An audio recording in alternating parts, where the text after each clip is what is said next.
où elle et mon père prévoyaient de me mettre dehors.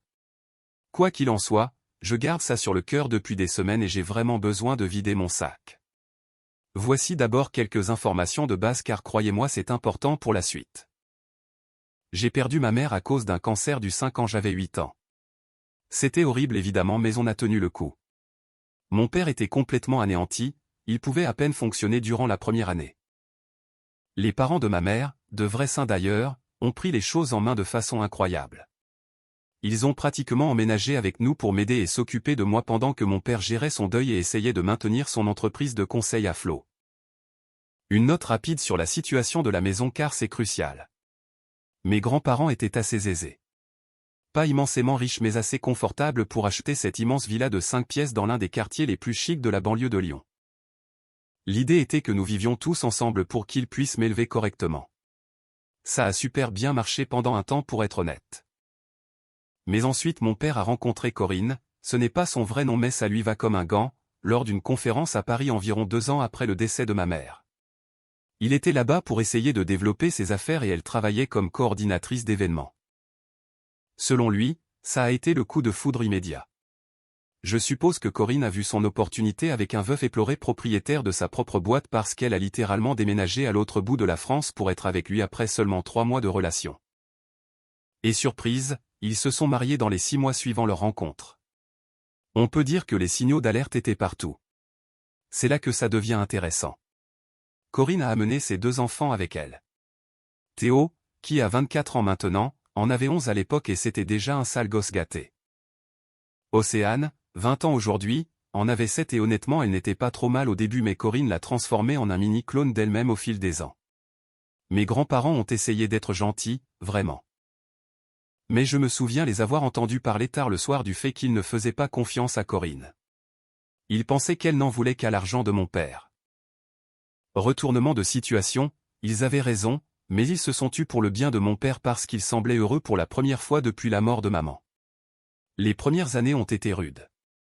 Corinne a commencé doucement avec ses bêtises. Des petits commentaires sur la décoration de la maison qu'elle jugeait vieillotte alors qu'elle ne l'était pas. Sur la cuisine qui avait besoin d'être rénovée alors qu'elle était parfaite. Sur mes grands-parents qui étaient trop vieux jeu. Puis elle est devenue plus audacieuse.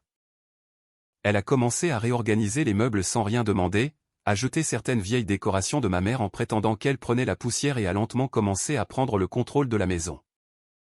Mes grands-parents étaient trop polis pour dire quoi que ce soit et mon père était trop aveuglé par l'amour pour remarquer quoi que ce soit. Puis les corvées ont commencé. Au début ça semblait normal car tout le monde doit aider à la maison n'est-ce pas? Sauf que tout le monde est devenu juste moi. Théo était trop occupé avec son foot. Il était nul mais Corinne forçait mon père à payer des coachs privés quand même. Océane était trop jeune même si elle n'avait qu'1 an de moins que moi. À mes 12 ans je faisais la majeure partie de la cuisine et du ménage. Corinne vérifiait littéralement le dessus des plaintes avec son doigt pour voir si j'avais bien fait la poussière. Pendant ce temps la chambre de Théo sentait un mélange de déodorant bon marché et de vieilles pizzas et le sol d'Océane était en permanence couvert de vêtements qu'elle s'apprêtait à ranger. Voici la partie vraiment importante que je ne savais pas jusqu'à récemment. Avant que mes grands-parents ne décèdent, ma grand-mère en 2019 de problèmes cardiaques et mon grand-père à peine 3 mois plus tard parce qu'ils ne pouvaient pas vivre sans elle, ils ont mis la maison à mon nom. Légalement elle est à moi. Rien qu'à moi. Ils ont dû voir venir ce drame de loin et ont voulu me protéger. Mais je ne le savais pas. Personne ne me l'a dit. Mon père le savait mais je suppose qu'il n'a pas jugé important de le mentionner.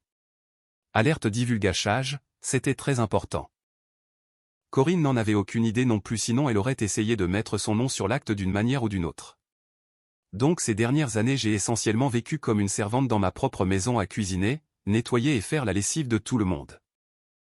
Oui même les vêtements de sport puants de Théo pendant que Corinne restait assise à regarder des émissions de télé-réalité en se plaignant que j'avais mal rempli le lave-vaisselle. Théo a terminé ses études il y a 2 ans de justesse et je suis presque sûr que papa a payé quelqu'un pour ça. Il n'a pas travaillé un seul jour depuis. Il prétend essayer de devenir créateur de contenu mais son TikTok a genre 200 abonnés et ce n'est que lui faisant des danses ridicules. Océane est en 3e année de licence de gestion supposément mais elle ne fait que faire la fête et poster des photos Instagram esthétiques de ses cafés dans les quartiers chics. Mon père paie tout. Son appartement près du campus qu'elle utilise à peine parce qu'elle est toujours à la maison. Sa voiture qu'elle a accidentée 2 fois. Ses cartes de crédit qu'elle plafonne chaque mois. Et moi j'étais là à travailler à mi-temps dans une boulangerie artisanale tout en suivant des cours en ligne, à faire toutes les corvées et à essayer d'économiser de l'argent parce que Corinne n'arrêtait pas de sous-entendre que je devais commencer à contribuer aux charges du foyer. Le jour où tout a basculé a commencé comme n'importe quelle autre journée pourrie chez moi. Je venais de finir un service de 8 heures à la boulangerie. Une cliente insupportable m'avait crié dessus pour une histoire de lait d'amande, mais c'est une autre histoire et j'étais épuisé. Mais bien sûr je devais encore rentrer et préparer le dîner parce que Dieu nous en garde si Théo quitte sa chaise de gamer ou si Océane lâche son téléphone. Je suis dans la cuisine en train de préparer une recette de pâtes que j'ai trouvée sur les réseaux sociaux et Corinne arrive d'un pas assuré portant l'une de ses tenues soi-disant de créateur. Je suis presque sûr que ça vient d'un magasin de déstockage mais peu importe. Elle a ce regard sur le visage comme quand un prof vous attrape en train de passer un mot en classe. Elle s'assoit au comptoir de la cuisine en me surveillant comme un fauve. Je suis déjà à cran parce qu'elle trouve toujours quelque chose à critiquer sur ma cuisine. La semaine dernière c'était trop d'ail, ce qui est littéralement impossible. La semaine d'avant c'était trop épicé alors que c'était juste de la crème fraîche. Puis elle me lance sa bombe. Nous devons avoir une discussion sérieuse sur ta situation ici. Je me dis quelle situation car je suis ici depuis plus longtemps que toi madame. Mais elle continue. Ton père et moi avons discuté et nous pensons qu'il est temps que tu commences à payer un loyer. Après tout tu travailles maintenant et ce n'est pas juste que tu vives ici gratuitement pendant que nous couvrons toutes les dépenses. Tout le monde, l'audace de cette femme. Je reste là avec ma cuillère en bois à la main et la sauce qui commence probablement à brûler. J'essayais juste de digérer cette absurdité. Pendant ce temps j'entends Théo en hurler sur son jeu vidéo et les sons des vidéos d'Océane résonnent dans le salon. Alors je lui demande en essayant de garder une voix calme car je suis rancunière mais pas idiote. Qu'en est-il de Théo et Océane, est-ce qu'ils paient un loyer eux aussi? Elle fait ce geste où elle se tamponne la bouche avec une serviette même si elle n'a rien mangé. Elle a appris ça à la télé je le jure. Puis elle me sort. Eh bien c'est différent. Ce sont mes enfants et ils sont encore en train de s'installer dans la vie. Théo travaille sur sa carrière de créateur et Océane se concentre sur ses études. J'ai failli éclater de rire.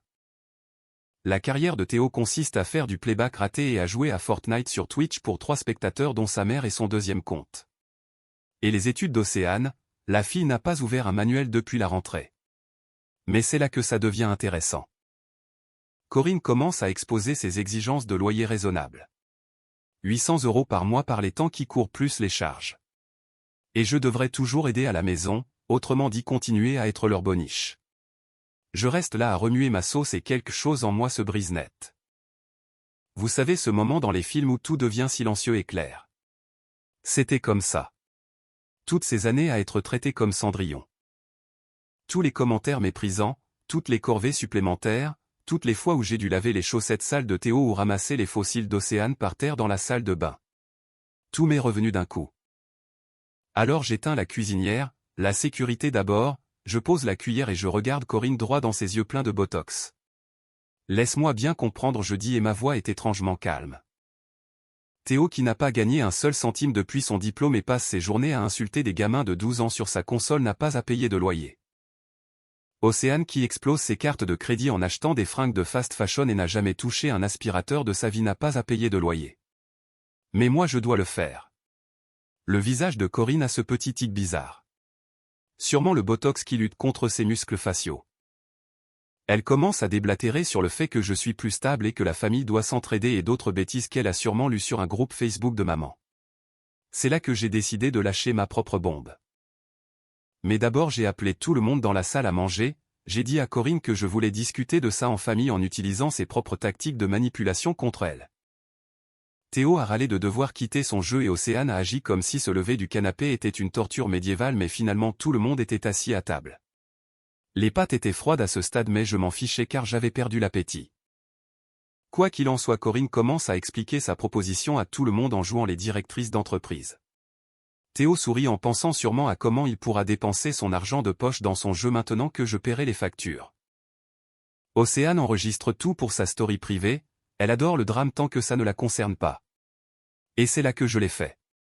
C'est là que j'ai dit les mots qui ont tout changé. Je ne paierai pas de loyer parce que cette maison m'appartient. Le silence qui a suivi était incroyable. J'aurais aimé l'enregistrer. J'aurais aimé avoir une photo de leur tête. C'était comme si j'avais parlé une langue extraterrestre.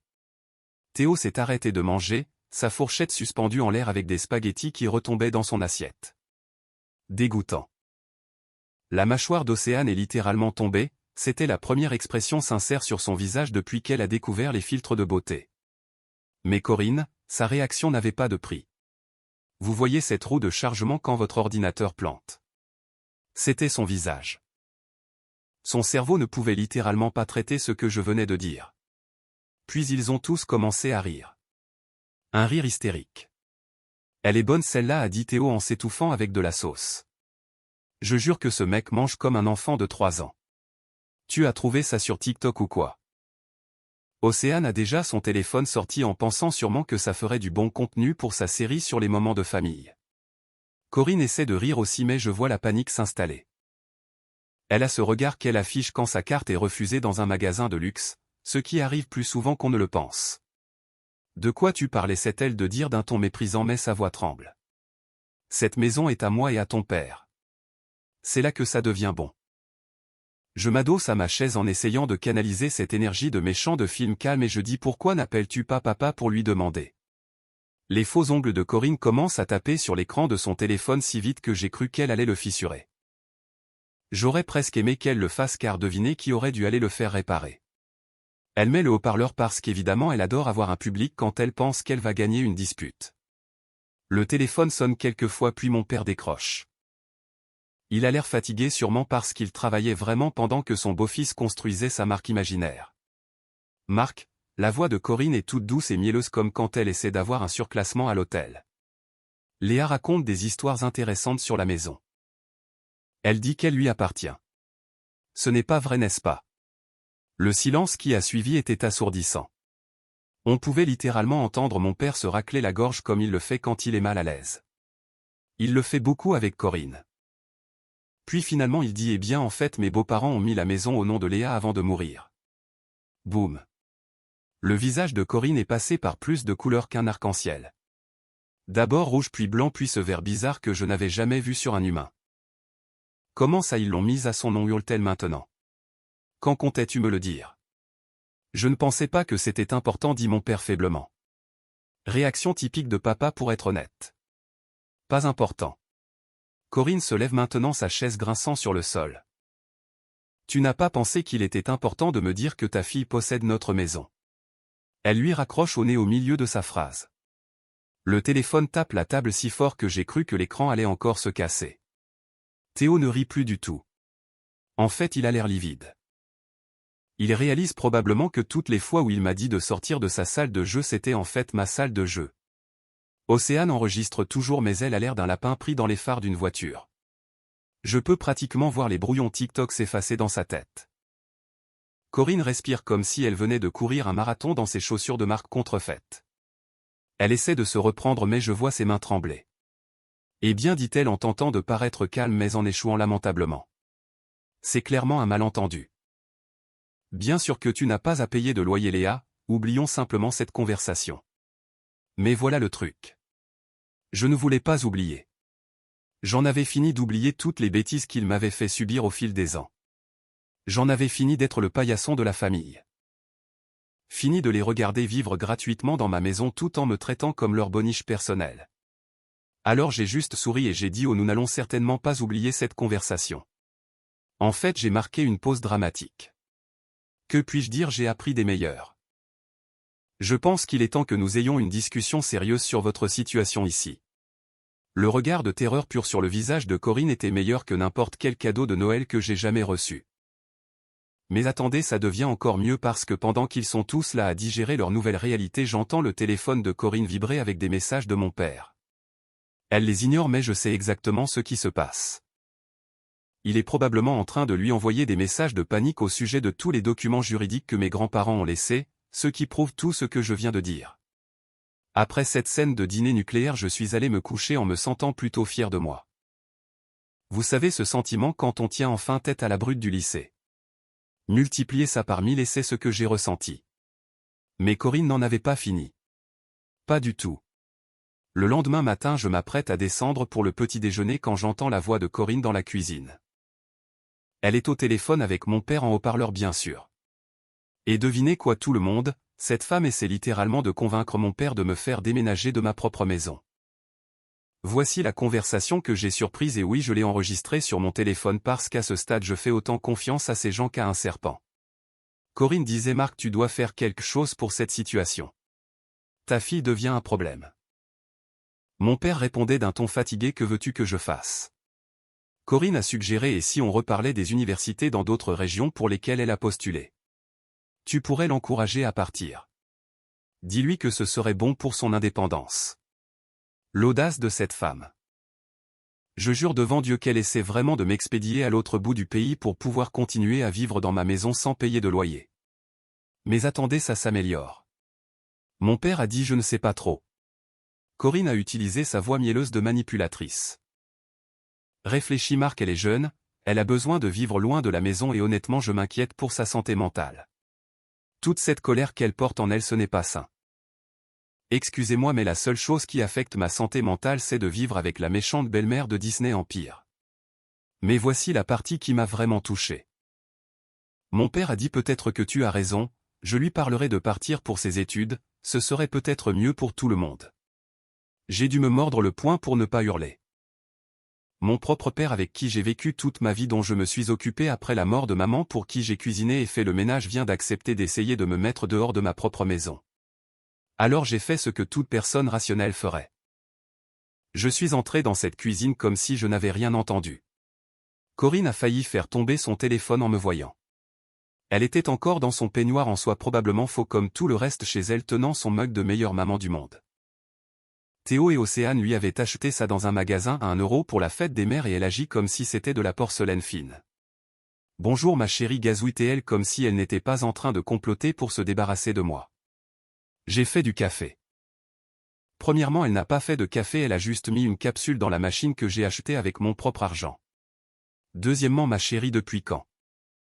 Théo arrive l'air d'un zombie probablement resté debout toute la nuit à streamer pour ses 3 spectateurs et Océane suit peu après déjà prête pour la caméra. Ça lui prend 2 heures chaque matin, je ne rigole pas. Nous sommes tous assis là à prendre le petit déjeuner que j'ai préparé d'ailleurs car Corinne ne sait rien cuisiner qui ne vienne pas d'un micro-ondes.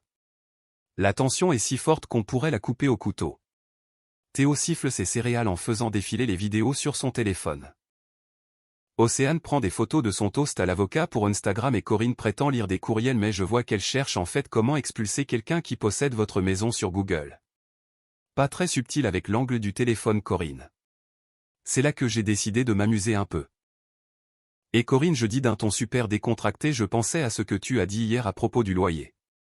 Elle se redresse comme un suricate pensant probablement que je vais céder. Je pense que tu as raison, les gens devraient payer un loyer pour vivre ici. Le regard de soulagement sur son visage a duré environ 2 secondes avant que je ne lâche la bombe. Donc j'ai fait quelques calculs en me basant sur les prix du marché dans notre quartier et je pense que 1 200 € par personne est un prix juste. Ça fait 3 600 € pour toi Théo et Océane. Bien sûr cela n'inclut pas les charges. Oh il y aura un dépôt de garantie. Le chaos. Le chaos absolu. Théo s'est littéralement étouffé avec ses céréales. Le toast à l'avocat d'Océane est tombé face contre terre sur son nouveau crop top blanc. Le karma existe mes amis. Et Corinne avait l'air d'être sur le point de s'évanouir. Tu ne peux pas être sérieuse bafouille-t-elle, nous sommes une famille. Oh je suis on ne peut plus sérieuse. Et puisque tu parles de famille je sors mon téléphone où j'ai enregistré sa conversation du matin avec mon père. Parlons de ton petit plan pour m'expédier à la fac. La couleur a quitté son visage si vite que j'ai cru qu'elle allait s'évanouir. Théo et Océane nous regardaient comme s'ils assistaient à un match de tennis. Après avoir diffusé cet enregistrement les choses sont devenues folles. Corinne a bondi de sa chaise si vite qu'elle a renversé son précieux mug. Malheureusement il ne s'est pas cassé. Elle fait cette chose bizarre avec son visage où elle essaie d'avoir l'air en colère mais son botox résiste. Et honnêtement c'est hilarant. Tu m'as enregistré hurle-t-elle, c'est illégal. Je souris simplement et je dis en fait nous sommes dans un pays où on peut enregistrer une conversation si on y participe. J'ai vérifié. De plus ma maison mes règles. Théo reste assis à la bouche ouverte avec du lait qui coule sur son menton. Ce mec n'a jamais appris à manger proprement. Océane envoie frénétiquement des messages à quelqu'un, sûrement son groupe de copines où elle prétend être riche et sans souci. Corinne commence à faire les 100 pas dans la cuisine. Ses claquettes de contrefaçon faisant ce bruit agaçant sur le carrelage que j'ai nettoyé hier d'ailleurs. Elle marmonne quelque chose sur le fait d'appeler son cousin avocat. Vous savez, celui qui se spécialise dans l'immobilier mais qui ne fait en fait que des cas de conduite en état d'ivresse dans un bureau miteux. Puis elle tente une autre approche. Soudain sa voix devient toute douce et inquiète comme lorsqu'elle essaie d'obtenir un remboursement sans ticket de caisse. Léa ma chérie, je sais que tu es contrariée mais ce comportement ce n'est pas sain. Ton père et moi essayons juste de t'aider. Peut-être qu'un peu de temps loin d'ici te ferait du bien. Il y a cette charmante université dans le Nord. Je l'ai coupé net. Corinne, laisse-moi être très clair. Je ne vais nulle part. C'est ma maison. L'acte de propriété est à mon nom. Et si quelqu'un doit partir, ce ne sera pas moi. C'est laquelle a complètement perdu les pédales. Espèce de petite ingrate, je ne vais pas répéter comment elle m'a appelé mais disons que ce n'était pas très digne de la meilleure maman du monde. Elle a commencé à déblatérer sur la façon dont elle m'avait élevé comme la sienne en faisant de moi leur boniche. Comment elle avait tout sacrifié pour être une bonne belle-mère en faisant du shopping dans des magasins de déstockage au lieu des galeries Lafayette. Et comment je détruisais cette famille. Quelle famille. Pendant ce temps, Théo et Océane faisaient leur propre crise. Théo disait que c'était n'importe quoi et qu'il n'allait pas payer de loyer car il allait devenir célèbre sur Twitch. Alerte, il n'allait pas devenir célèbre du tout. Océane pleurnichait en disant que papa ne me laisserait pas faire ça car il les aimait plus que cette stupide maison. Alerte, il ne le fait pas. Je suis restée assise là à siroter mon café que j'avais préparé parce que Corinne ne sait toujours pas comment utiliser la cafetière à piston en les regardant sombrer. C'est comme si tout l'orgueil et les privilèges qu'ils avaient accumulés sortaient d'un coup. Puis Corinne a abattu sa dernière carte. Elle a pris son téléphone et a recommencé à appeler mon père espérant probablement qu'il rentrerait en courant pour tout régler comme d'habitude. Mes retournements de situation, j'avais envoyé des messages à papa toute la matinée avec l'enregistrement en expliquant tout. Pour une fois dans sa vie, il me soutenait à peu près à sa manière un peu faible. Quand il a répondu, il était encore en haut-parleur. Corinne a crié: Marc, tu dois rentrer tout de suite, ta fille est hors de contrôle. Mon père a répondu d'un ton étonnamment ferme: Corinne, nous devons respecter le fait que c'est sa maison. Peut-être devrions-nous commencer à chercher un nouvel endroit. Le silence qui a suivi était magnifique. On pouvait entendre les neurones de Théo essayer de traiter cette trahison. Les 3 neurones. Le visage de Corinne est passé par toutes les étapes. Choc, colère, incrédulité et enfin la peur. La vraie peur parce qu'elle réalisait enfin. Elle allait tout perdre. La vie facile, le logement gratuit, le pouvoir qu'elle exerçait depuis des années. C'est là qu'elle a fait sa plus grosse erreur. Elle s'est tournée vers moi, s'est approchée de mon visage et a dit: écoute-moi bien, petite peste. Je me fiche de savoir à qui appartient cette maison. J'habite ici depuis 12 ans et aucune gamine gâtée ne va me mettre dehors. Je vais faire de ta vie un enfer. Parfait. Juste parfait, parce que devinez quoi, j'enregistrais aussi toute cette conversation. Non seulement ça, mais j'avais déjà parlé à une avocate. Il s'avère que menacer le propriétaire légal de sa résidence n'est pas une excellente idée. Qui l'eût cru? Vous vous souvenez de l'avocate? Meilleure décision de ma vie. Il s'avère que mes grands-parents n'ont pas seulement mis la maison à mon nom. Ils ont mis en place tout un système juridique complexe qui rend pratiquement impossible pour quiconque de contester la propriété. Mon avocate a littéralement ri quand elle a vu les menaces de Corinne dans les messages que je lui ai montrés. Mais revenons un peu en arrière. Le lendemain de la crise de Corinne, j'ai frappé fort. Je leur ai fait servir des papiers d'expulsion officiels par un huissier. Le regard de Corinne quand elle les a reçus était inestimable. Elle a même essayé de refuser les papiers mais apparemment ça ne marche pas comme ça. La réaction de Théo a été exactement celle à laquelle on s'attendait. Il a jeté sa chaise de gamer dans les escaliers et l'a cassée. Karma immédiat. Océane a fait une crise en direct sur Instagram. Elle a gagné 200 abonnés au passage, alors félicitations, je suppose. Mais Corinne est devenue complètement folle. D'abord, elle a essayé d'appeler tous les avocats de la ville. Mais le truc avec les avocats de province, c'est qu'ils se connaissent tous. Et après que les 2 premiers lui aient dit qu'elle n'avait aucune chance, la nouvelle s'est répandue. Même son cousin qui gère les alcoolémies n'a pas voulu y toucher. Puis elle a tenté la méthode des réseaux sociaux. Elle a posté un long statut Facebook dramatique sur la façon dont sa belle-fille ingrate essayait de rendre sa famille sans abri. Mais ça s'est retourné contre elle quand une vieille amie de ma mère a commenté avec des preuves sur la façon dont Corinne m'avait traité au fil des ans. Petit clin d'œil à Sarah, l'amie de ma mère qui gardait des captures d'écran des bêtises de Corinne depuis des années. Une vraie héroïne. Le meilleur, c'est que les amis chics de Corinne de son club de sport ont commencé à prendre leur distance. Il s'avère qu'elle n'aime pas être associée à quelqu'un qui est sur le point d'être expulsé. C'est drôle comme ça marche. Pendant ce temps, Théo et Océane étaient en pleine crise. Théo a enfin réalisé que créateur de contenu n'est pas un vrai métier quand on a 247 abonnés et que l'essentiel de son contenu consiste à rager sur Fortnite. Il a essayé de postuler pour de vrais jobs, mais il s'avère que joueur pro non officiel ne rend pas très bien sur un CV. Les copines de sororité d'Océane ont tout découvert parce qu'elle avait tout posté sur sa story privée, mais elle a quand même beaucoup de monde dessus. Maintenant elles bavardent toutes sur le fait que ses sacs de créateurs étaient probablement faux et que son père n'est pas vraiment riche. Elle est en pleine crise d'identité. Mais le vrai drame est arrivé quand Corinne a tenté son dernier coup désespéré. Elle a attendu que je sois au travail pour essayer de réorganiser certaines choses dans la maison. Par réorganiser, je veux dire qu'elle a essayé de prendre certains des vieux bijoux de ma mère que mes grands-parents m'avaient laissés. Malheureusement pour elle, j'avais déjà installé des caméras de sécurité après l'avis d'expulsion.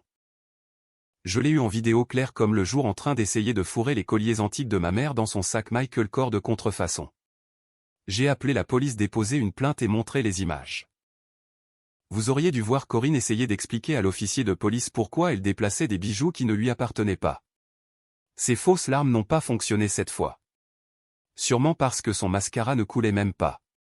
Le maquillage waterproof gâche vraiment l'effet dramatique. L'officier était une dame d'un certain âge qui n'a pas du tout apprécié la situation, surtout quand Corinne a essayé de jouer la carte de la famille. Tenter de voler le propriétaire légal de cette maison n'est pas une affaire de famille, a-t-elle dit. Je n'ai pas encore porté plainte formellement parce qu'honnêtement avoir ça au dossier pour l'expulsion est bien plus utile. Mon avocate était ravie. En parlant d'expulsion, vous vous souvenez comment Corinne se vantait toujours de ses comptes d'investissement et de sa fortune personnelle avant de rencontrer mon père. Eh bien tout ça c'était du vent. Elle n'a littéralement nulle part où aller et elle panique. Elle a essayé d'appeler la sœur de mon père pour obtenir de l'aide, mais ma tante qui n'a jamais aimé Corinne lui a juste envoyé un lien vers des annonces d'appartements dans le quartier le plus malfamé de la ville. J'ai eu de la peine pour elle pendant une demi-seconde jusqu'à ce que je me souvienne de la fois où Corinne avait accidentellement donné les décorations de Noël de ma mère à une association caritative. Le meilleur ou le pire, c'est que mon père s'est enfin affirmé. Il a dit à Corinne que si elle ne partait pas pacifiquement, il ne partirait pas avec elle. Il s'avère que 12 ans de son venin ont suffi même pour lui. Je vous tiendrai au courant quand ils partiront. Mise à jour finale. Après la tentative de vol de bijoux, Corinne savait qu'elle était cuite. Mais étant Corinne, elle a dû faire une sortie aussi dramatique que possible. La veille de la date limite d'expulsion, elle tente un dernier coup de force en appelant à une réunion de famille. Elle arrive d'un pas décidé, portant son tailleur Chanel contrefait, celui avec le motif qui n'est pas tout à fait le bon mais qu'elle jure être vintage. Elle a préparé tout un discours sur le fait qu'elle choisit de partir parce qu'elle ne supporte plus la négativité. Corinne commence son monologue sur la façon dont elle prend de la hauteur, car apparemment être expulsée légalement c'est prendre de la hauteur. Puis elle abat ce qu'elle pense être sa carte maîtresse. Ton père et moi avons décidé de déménager sur la Côte d'Azur. Nous venons d'acheter une magnifique villa à Nice, bien plus belle que cette vieille bicoque. Premièrement, ils n'ont rien acheté du tout. J'ai littéralement vu sa cagnotte en ligne pour famille en crise qui a récolté exactement 43 € de dons venant principalement de son groupe de vente pyramidal. Deuxièmement, mon père n'était même pas là pour cette annonce car il était à l'hôtel. Il s'avère que voir sa femme essayer de voler les bijoux de sa défunte épouse refroidit pas mal l'ambiance. Mais voici la partie géniale. Pendant que Corinne fait son discours de sortie pleine de grâce, les déménageurs que j'ai engagés commencent à arriver. En plein milieu de son délire sur le fait que cette maison était indigne d'elle. Il y a ces grands gaillards qui entrent avec des cartons et des diables. Le visage de Corinne s'est encore figé. Botox plus rage égale comédie pure. Elle a commencé à hurler qu'elle n'était pas prête et qu'elle avait besoin de plus de temps pour trier ses affaires. Le chef des déménageurs l'a juste regardée en disant « Madame, nous avons des instructions strictes, tout doit être emballé et transporté dans votre garde-meuble aujourd'hui. » Si vous voulez vos affaires, vous devrez voir ça avec le tribunal. Elle a pété les plombs. Crise totale. Elle a commencé à attraper des objets au hasard en prétendant que c'était des héritages familiaux, y compris un bol en céramique de ma mère qu'elle avait essayé de jeter l'année dernière. Océane pleurait parce que son décor pour ses vidéos était ruiné. Théo faisait une crise de panique parce qu'il ne pouvait pas débrancher son matériel de jeu assez vite. Mais voici le meilleur. Vous vous souvenez des affaires de luxe dont Corinne se vantait tout le temps? Quand les déménageurs ont commencé à emballer, la moitié des étiquettes tombaient littéralement. Pendant que tout ça se passait, je suis resté assise sur mon canapé à boire mon café dans ma maison en les regardant s'agiter. J'ai posté quelques mises à jour dans ma story privée et soudain plein de gens du lycée m'ont envoyé des messages disant qu'ils avaient toujours su qu'elle était fausse. Inventaire final de ce qu'ils ont essayé de voler en partant. 3 colliers de ma mère vus à la caméra. Le service de porcelaine de ma grand-mère aussi vu à la caméra. La bonne machine à café que j'ai achetée avec mon propre argent. Chaque serviette de bain de la maison. Choix bizarre mais d'accord. La télécommande du garage. Sérieusement. Mais vous savez quoi, ils peuvent garder les serviettes. J'en ai déjà commandé de nouvelles de bien meilleure qualité. L'expulsion réelle était parfaite. Ils ont dû faire l'état des lieux en présence d'un adjoint du shérif. Procédure standard mais tellement satisfaisante. Corinne a essayé de prétendre que j'avais endommagé ses affaires pendant le déménagement. L'adjoint a juste montré mes caméras de sécurité et lui a demandé si elle voulait faire une fausse déclaration. Elle s'est tue très vite. Alors où sont-ils maintenant? Corinne et mon père logent dans le petit appartement de la sœur de Corinne dans la ville d'à côté. Apparemment ça ne se passe pas bien. Sa sœur a posté sur Facebook à propos des invités ingrats qui ne font pas la vaisselle. Théo a dû vendre son équipement de jeu pour payer la caution d'une chambre dans une colocation miteuse. Il travaille dans un magasin de jeux vidéo maintenant, ce qui lui fera du bien. Océane a emménagé avec ses copines mais ça a duré une semaine avant qu'elle ne se lasse de ses pleurnicheries. Maintenant elle fait 2 heures de trajet pour aller à la fac depuis chez sa tante. Sa dernière vidéo parle d'être humble mais elle se fait quand même remettre à sa place dans les commentaires. Quant à moi, la maison est si paisible maintenant. Plus d'odeur de parfum contrefait partout. Plus de petits mots agressifs sur le lave-vaisselle. Plus de cris à 3 heures du matin à cause des jeux de Théo. J'ai transformé son ancienne chambre en mon bureau à domicile. Je l'ai déjà décoré avec de vraies affaires de créateurs parce que je peux me le permettre maintenant que je ne paie plus leurs courses. La chambre d'Océane devient le dressing de mes rêves. Et la salle de méditation de Corinne où elle regardait la télé toute la journée est maintenant mon studio de yoga. Papa m'appelle parfois. Il reste avec Corinne pour l'instant mais il a l'air épuisé. Je pense qu'il réalise enfin ce que tout le monde savait il y a 12 ans, qu'il a épousé une chercheuse d'or qui n'est même pas douée pour ça. Est-ce que j'ai été trop dur peut-être? Est-ce que je le regrette? Absolument pas.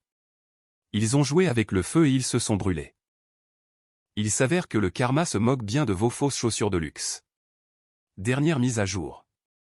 La meilleure amie de ma mère Sarah loue maintenant une des chambres d'amis. Je ne suis donc pas seul dans cette grande maison. Elle m'apprend toutes les vieilles recettes de maman et m'aide à remplacer tout ce que Corinne a jeté au fil des ans. Parfois de bonnes choses naissent de situations difficiles. Quel retournement de situation incroyable dans cette histoire. Il est fascinant de voir comment la dynamique familiale peut changer radicalement quand l'argent et la propriété entrent en jeu. Léa a fait preuve d'une patience remarquable pendant toutes ces années, subissant le mépris de sa belle famille alors qu'elle était, sans le savoir, la véritable propriétaire des lieux. La prévoyance de ses grands-parents est touchante, ils ont su anticiper les intentions de Corinne pour protéger l'avenir de leur petite fille. C'est une véritable leçon de vie sur le respect et l'humilité. Corinne, Théo et Océane ont confondu gentillesse et faiblesse, et ils en ont payé le prix fort. La transformation de la maison en un lieu de paix avec l'aide de l'ami de sa mère est la conclusion parfaite pour ce récit de résilience. Et vous, qu'en pensez-vous? Auriez-vous agi de la même manière que Léa ou auriez-vous été plus clément avec votre famille malgré leur comportement? Avez-vous déjà vécu une situation similaire où un proche a tenté de profiter de vous? Partagez vos expériences dans les commentaires.